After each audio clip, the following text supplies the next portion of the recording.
राधे राधे दोस्तों, श्रीमद् भागवत कथा के अगले एपिसोड में आपका स्वागत है। श्री सुखदेव जी कहते हैं, राजन, प्रयोजनवश सूकर बने श्री हरि की कथा को मैत्रेय जी के मुख से सुनकर भी भक्ति व्रतधारी विदुर जी की पूर्ण तृप्ति नहीं हुई। अतः उन्होंने हाथ जोड़कर फिर पूछा। विदुर जी ने कहा, मुनिवर, हमने ये बात आपके मुख से अभी सुनी है कि आदि दैत्य हिरण्याक्ष को भगवान यज्ञ मूर्ति ने ही मारा था। ब्राह्मण जिस समय भगवान लीला से ही अपनी दाढ़ों पर रख कर पृथ्वी को जल में से निकाल रहे थे, उस समय उनसे दैत्यराज हिरण्याक्ष की मुठभेड़ किस कारण हुई? श्री मैत्रेय जी ने कहा, विदुर जी, तुम्हारा प्रश्न बड़ा ही सुंदर है, क्योंकि तुम श्री हरि की अवतार कथा के विषय में ही पूछ रहे हो, जो मनुष्यों के मृत्यु पाश का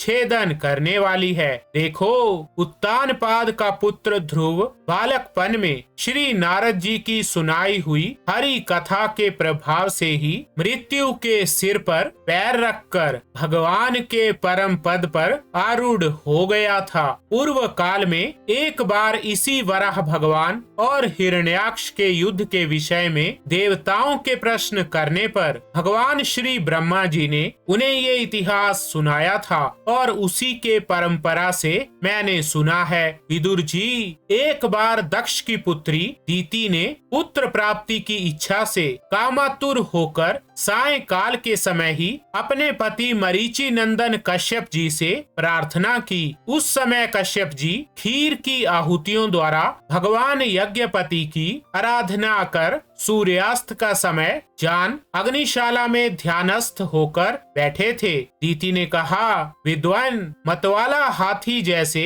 केले के वृक्ष को मसल डालता है, उसी प्रकार ये प्रसिद्ध धनुर्धर कामदेव मुझ अबला पर जोर जताकर आपके लिए मुझे बेचैन कर रहा है। अपनी पुत्रवती सौतों की सुख समृद्धि को देखकर मैं ईर्ष्या की आग से जली जाती हूँ। अतः आप मुझ पर कृपा कीजिए, आपका कल्याण हो। जिनके गर्भ से आप जैसा पति पुत्र रूप से उत्पन्न होता है, वे ही स्त्रियां अपने पतियों से सम्मानिता समझी जाती हैं। उनका सुयश संसार में सर्वत्र फैल जाता है। हमारे पिता प्रजापति दक्ष का अपनी पुत्रियों पर बड़ा स्नेह था। एक बार उन्होंने हम सबको अलग अलग बुलाकर पूछा कि तुम किसे अपना पति बनाना चाहती हो। वे अपनी संतान की सब प्रकार की चिंता रखते थे। अतः हमारा भाव जानकर उन्होंने उनमें से हम 13 पुत्रियों को, जो आपके गुण स्वभाव के अनुरूप थी, आपके साथ ब्याह दिया।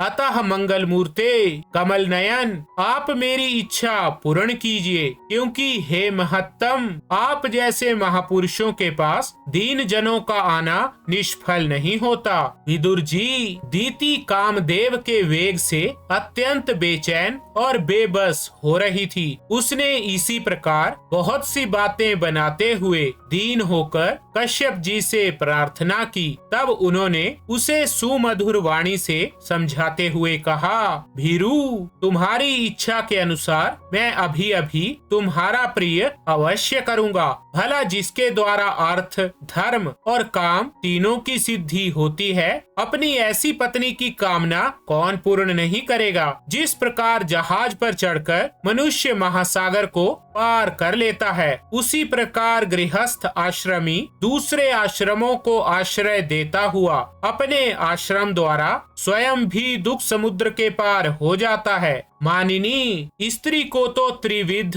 पुरुषार्थ की कामना वाले पुरुष का आधा अंग कहा गया है। उस पर अपनी गृहस्थी का भार डालकर पुरुष निश्चिंत होकर विचरता है। इंद्रिय रूप शत्रु अन्य आश्रम वालों के लिए अत्यंत दुर्जय हैं। तो ठीक है दोस्तों, श्रीमद् भागवत कथा के इस एपिसोड में बस इतना ही। राधे राधे।